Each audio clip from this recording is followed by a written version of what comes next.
Hello बच्चों, तो कैसे हैं आप सभी। आई होप आप सभी अच्छे होंगे और अपने एग्ज़ाम की तैयारी कर रहे होंगे। बच्चों, आज के हम इस वीडियो में एमसीक्यू कर प्रैक्टिस करेंगे।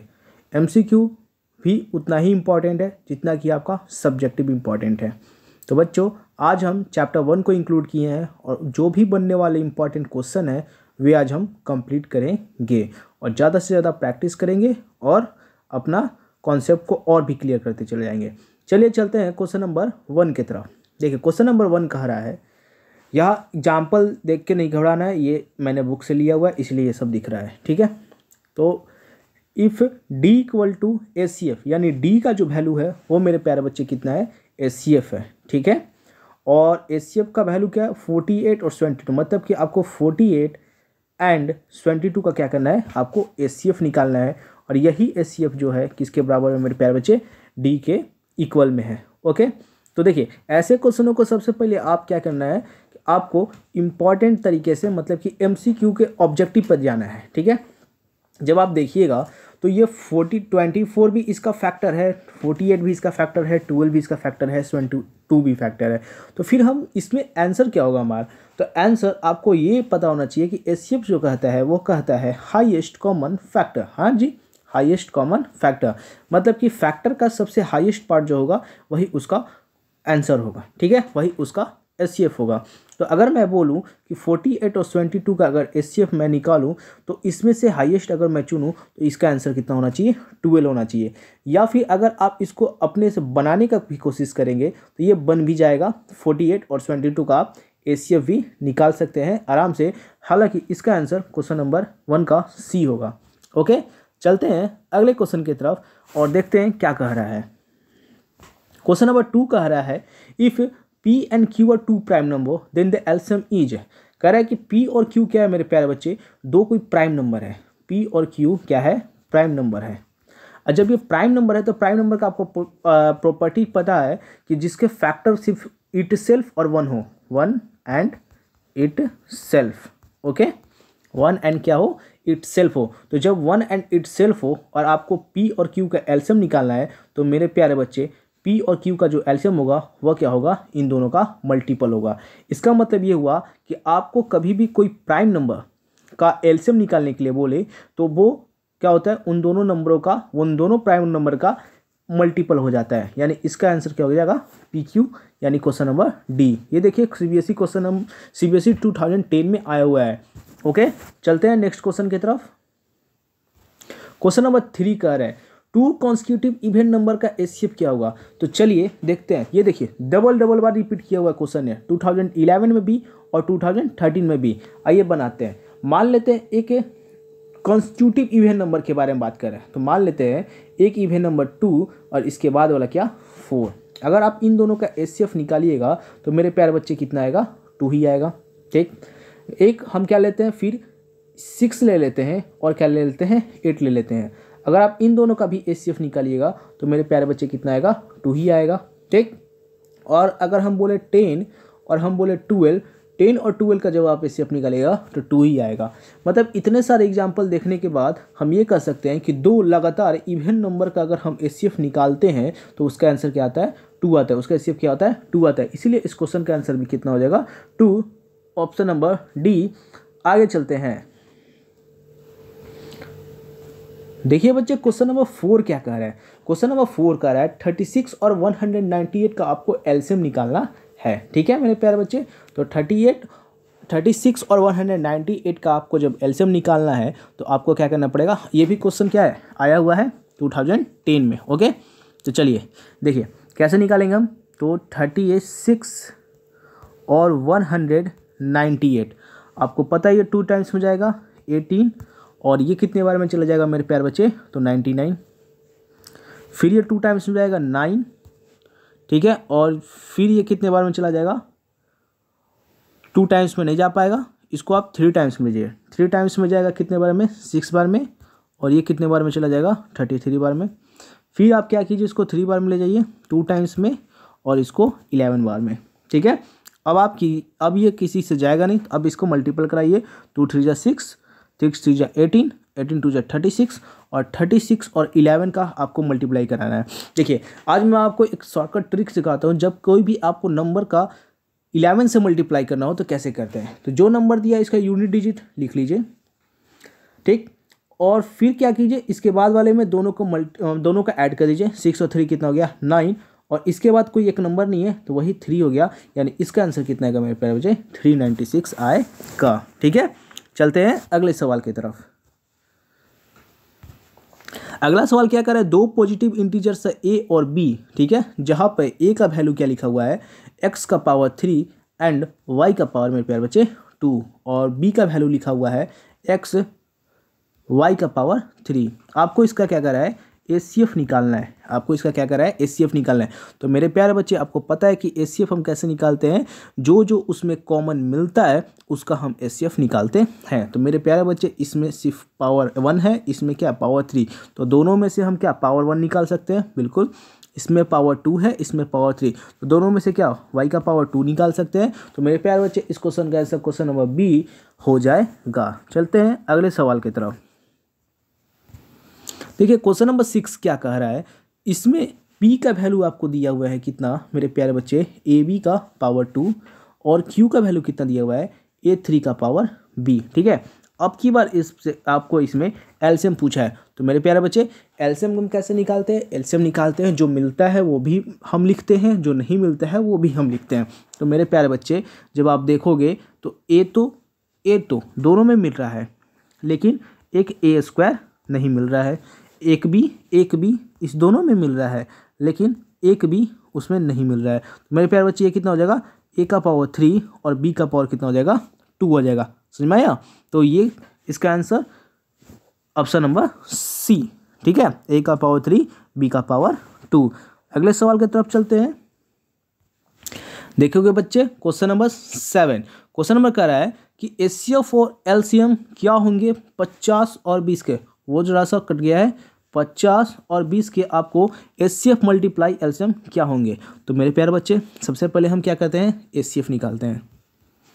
आपको पता है 20 और 50 का एचसीएफ कैसे निकलेगा, तो 20 का आप 50 से डिवाइड कराइएगा, एक बार में जाएगा 20, ये जाएंगे 30 बार में, फिर निकलेंगे 20, ये जाएंगे, ये 50 बार भी लिखिए, ये जाएगा 30, फिर आएगा कितना 20, फिर आप क्या कीजिए 20 से 30 को ले जाइए, ये एक बार में जाएगा कितना 20, बचेंगे 10। यानी इनसे जो अगर मैं एचसीएफ के बारे में बात करूं तो इसके जो एचसीएफ आएंगे मेरे प्यारे बच्चे वो कितने आएंगे 10 आएंगे, कितने आएंगे 10 आएंगे, कितने आएंगे 10 आएंगे। और मैं एलसीएम का अगर बात करूं मेरे प्यारे बच्चे तो एलसीएम आपको पता है 50 और 20 का एलसीएम, 50 और 20 का एलसीएम ये कितने हो जाएंगे 100 हो जाएंगे, कितने हो जाएंगे 100 हो जाएंगे। आपको इसी दोनों का मल्टीपल पूछ रहा है, तो 10 और 100 का मल्टीपल कितना हो जाएंगे मेरे प्यारे बच्चे, तो 1000 हो जाएंगे। और इसी के साथ ऑप्शन नंबर सी की तरफ हम लोग आगे बढ़ेंगे। देखिए क्वेश्चन नंबर 8 कह रहा है कि P और Q कोई भी कॉन्स्टिट्यूटिव नेचुरल नंबर है, तो बताइए उसका एचसीएफ क्या होगा। चलिए दो लगातार नेचुरल नंबर है, तो मान लेते हैं 1 और 2 है, ठीक है। 1 और 2 का अगर आप क्या निकालते हैं एचसीएफ निकालते हैं तो मेरे प्यारे बच्चे कितना आएगा 1 ही आएगा। अगर आप मान लीजिए 3 और 4 का एचसीएफ निकालते हैं तो ये भी कितना आएगा 1 ही आएगा। 5 और 6 का अगर आप एचसीएफ निकालते हैं तो ये भी कितना आएगा 1 ही आएगा।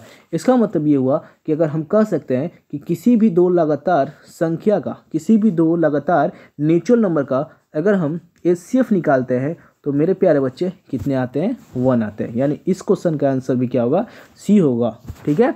आगे चलते हैं क्वेश्चन नंबर 9। देखिए मेरे प्यारे बच्चे आपको इससे पहले कॉन्सेप्ट बता देते हैं। First number multiply second number equal to HCF multiply मेरे प्यारे बच्चे एलसीएम, ठीक है।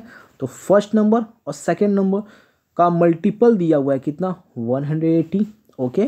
आपको एचसीएफ दिया हुआ है 5 और आपसे पूछ रहा है एलसीएम निकालना है। तो मेरे प्यारे जो 5 के टेबल से कितने बार में कट जाएगा 5 3 जा 15, और अगर मैं बात करूँ तो 5 6 जा 30, यानी इसका आंसर जो हो जाएगा सी हो जाएगा 36 एलसीएम का वैल्यू हो जाएगा। ओके, अगले सवाल की तरफ चलिए। देखिए कह रहा है आपको दो नंबर दिए 2 + √5, 2 + √5, ये क्या है? रेशनल है, इरेशनल है, होल नंबर है, नेचुरल नंबर है? आइए समझते हैं। तो देखेंगे बच्चे, तो आपको 2 + √5 मतलब दोनों का आप मल्टीप्लाई कराइए, 2 + √5 और यहाँ से √5 और फिर क्या 2 + √5 है। 2 2 जा 4 + 2 √5, 2 √5 + 5, 5 4 9, ये 5 और 4 9, ये कितना जगह 4 + √5। मेरे प्यार बच्चे ये देखिए, एक क्या है रेशनल नंबर है, एक क्या है इरेशनल नंबर है। तो रेशनल और इरेशनल नंबर का अगर आप सम करते हैं तो मेरे प्यारे बच्चे आपको क्या मिलता है? इरेशनल नंबर ही मिलता है। इसका मतलब इसका भी ऑप्शन नंबर क्या होगा? सी होगा। ठीक है, तो इस तरीके से सवाल आपको आएंगे एग्जाम में, एमसीक्यू में। ओके, 11 पे चलते हैं। कह रहा है कि इनमें से कौन एक इरेशनल नंबर नहीं है? इनमें से कौन एक इरेशनल नंबर नहीं है? तो मेरे प्यारे बच्चे ऐसे सवाल को आप क्या कीजिएगा? ऑप्शन से बनाने का कोशिश कीजिएगा। 5 तो रेशनल नंबर है, लेकिन √3 क्या है? एक इरेशनल नंबर है। तो अगर आप कभी भी रेशनल में से इरेशनल को सब्ट्रैक्ट करते हैं तो मेरे प्यारे बच्चे वो इरेशनल नंबर आएगा। ओके, कभी भी आप एक इरेशनल नंबर को इरेशनल नंबर से ऐड करते हैं तो वो भी क्या आएगा? एक इरेशनल नंबर आएगा। देख सकते हैं इसका, ये यहाँ देखिएगा तो ये 4 ओके प्लस √2, यानी ये क्या है? एक रेशनल नंबर है और एक क्या है? इरेशनल नंबर है। ऐड करेंगे तो मेरे प्यारे बच्चे क्या मिलेगा? इरेशनल। लेकिन यहाँ पे 5 है, 5 और √9 आपको पता है कितना होता है? तो 3 होता है। 5 और 3 कितना हो जाएगा? 8, और 8 क्या आएगा? एक रेशनल नंबर आएगा। इसीलिए हम कह सकते हैं कि ऑप्शन नंबर डी यानी Devasena is the answer of question number 11। चलते हैं आगे। 12 कह रहा है इनमें से कौन एक रेशनल नंबर है? तो मेरे प्यारे बच्चे √6 एक इरेशनल नंबर है, ये तो होगा नहीं पहला नंबर। √2 भी एक इरेशनल नंबर है, ये भी नहीं होगा। हाँ, ये जरा देखिए, √4 का तो 2 होगा, √9 का क्या होगा? 3 होगा, और 3 और मिला के 2 कितना हो गया? 5 हो गया। तो मेरे प्यारे बच्चे 5 एक क्या है? रेशनल नंबर है। इसीलिए ऑप्शन नंबर सी की तरफ हम चलेंगे और आगे बढ़ेंगे क्वेश्चन नंबर 13 पे। 13 रिपीट कर गया है। क्वेश्चन नंबर 14 ये देखिए, कह रहा है कि ये पाई कौन सा नंबर होगा? नेचुरल नंबर होगा, रेशनल नंबर होगा, इरेशनल नंबर होगा, रेशनल और इरेशनल नंबर होगा। तो मेरे प्यारे बच्चे मैं आपको बता दूं, कभी भी आपको 22/7 दे तो ये एक क्या है? रेशनल नंबर है। लेकिन अगर आपसे कभी कहे कि पाई का वैल्यू क्या होगा तो ये क्या है? एक मेरे भाई इरेशनल नंबर है, क्योंकि पाई का वैल्यू 3.14444 रिपीट करते रहता है। ठीक है, तो ये क्या है? एक इरेशनल नंबर है। क्या है मेरे प्यारे बच्चे? इरेशनल नंबर है। आगे चलते हैं। 15 देख लीजिए, कह रहा है कि फंडामेंटल थ्योरम ऑफ अर्थमेटिक्स से ये बताइए, टी अगर एक प्राइम नंबर है जो b² को डिवाइड कर रहा है तो बताइए आगे क्या होगा? तो मेरे प्यारे बच्चे ये इसका आंसर होगा टी डिवाइड्स बी। अगर टी किसी b² को भी डिवाइड कर रहा है तो मेरे प्यारे बच्चे टी उसके b को भी डिवाइड करेगा। ओके, 16 कह रहा है कि जब आप किसी एक नंबर को 7 से डिवाइड कराते हैं तो उसका रिमाइंडर क्या आता है? ठीक है, चलिए एक हम बेहतर एग्जांपल से समझाते हैं। मान लीजिए कि आप 15 लिए, इसको आप कराते हैं 7 से डिवाइड। 7 2 जा कितना? 14, रिमाइंडर कितना आया? 1। ये 1 जो है आप मुझे बताइए, क्या 7 से बड़ा है? नहीं। क्या 7 से बहुत ही कम है? एटलीस्ट नहीं। कह रहा है कि क्या ऑप्शन नंबर बी कह रहा है क्या 7 ही आ रहा है या 7 के बराबर आ रहा है? तो नहीं। क्या 7 से कम आ रहा है? हाँ जी, 7 से कम आ रहा है, यानी इसका भी ऑप्शन नंबर क्या होगा? सी होगा। आगे चलते हैं। कह रहा है 98 को प्रोडक्ट इट्स प्राइम में लिखिए। 98 को प्रोडक्ट ऑफ इट्स प्राइम के फॉर्म में लिखिए। चलिए लिखते हैं 98। ये क्या कितने बार में? 2 के टेबल से 49 बार में, फिर गया 7 के टेबल से 7 बार में, यानी 2 का पावर 1 और 7 का पावर कितना? 2। तो ये ऑप्शन नंबर सी। अब हम बढ़ेंगे आगे। कह रहा है कि ये जो सेट दिया हुआ है मतलब कि 0 1 2 3 4 ये क्या रिप्रेजेंट कर रहा था। आपको पता है कोई भी नंबर अगर 0 से स्टार्ट होता है 0 1 2 3 4 इन्फिनिटी तक जाएगा तो वो एक होल नंबर होगा। आगे बढ़िए। कह रहा है कि कभी भी एक इरेशनल नंबर और इरेशनल नंबर को आप जोड़िएगा तो मेरे प्यारे बच्चे क्या होगा। तो कभी भी आप √2 + √3 को जोड़िएगा तो मेरे प्यारे बच्चे आपको क्या मिलेगा, इरेशनल नंबर ही मिलेगा। ठीक है, तो इसका क्या होगा, इरेशनल नंबर होगा। आगे बढ़िए। कह रहा है कि दो डिफरेंट इरेशनल नंबर को अगर हम प्रोडक्ट करते हैं तो मेरे प्यारे बच्चे √2 और √3 को आप प्रोडक्ट करते हैं तो आपको क्या मिलते हैं, √6 मिलते हैं।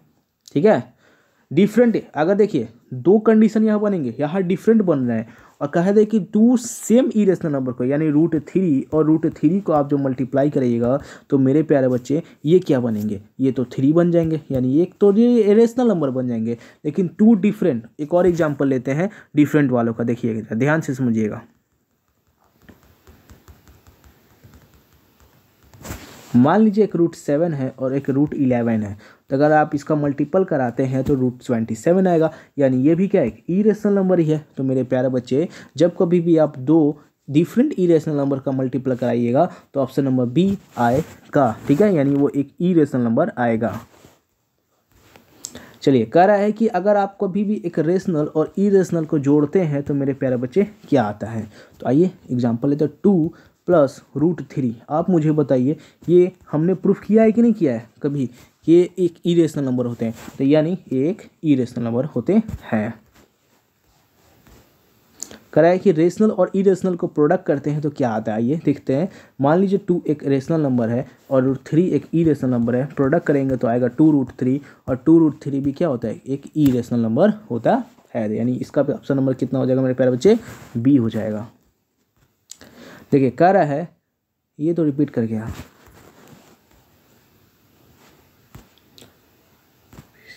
Best of luck. चलिए ये वीडियो, ये प्रैक्टिस MCQ प्रैक्टिस क्या होते हैं, समाप्त होते हैं। MCQ प्रैक्टिस क्या होते हैं मेरे प्यारे बच्चे, समाप्त होते हैं।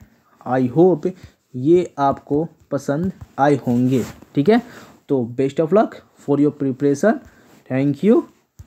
अगर वीडियो पसंद आए तो वीडियो को लाइक एंड सब्सक्राइब करते रहिए और अपने प्रैक्टिस को बूस्ट करते रहिए और जल्दी से जुड़ जाइए रहस्य एकेडमी के साथ। और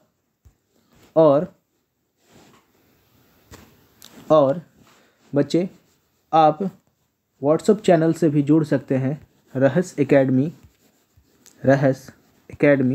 जहाँ पे आपको इसका फ्री PDF देखने को मिलेगा, फ्री PDF मिलेगा जहाँ पे आप अपना प्रिपरेशन अच्छे से कर सकेंगे।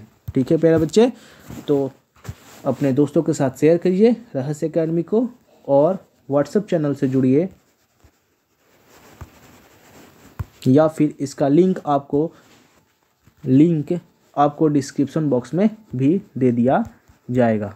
धन्यवाद, थैंक यू, आपका दिन शुभ हो।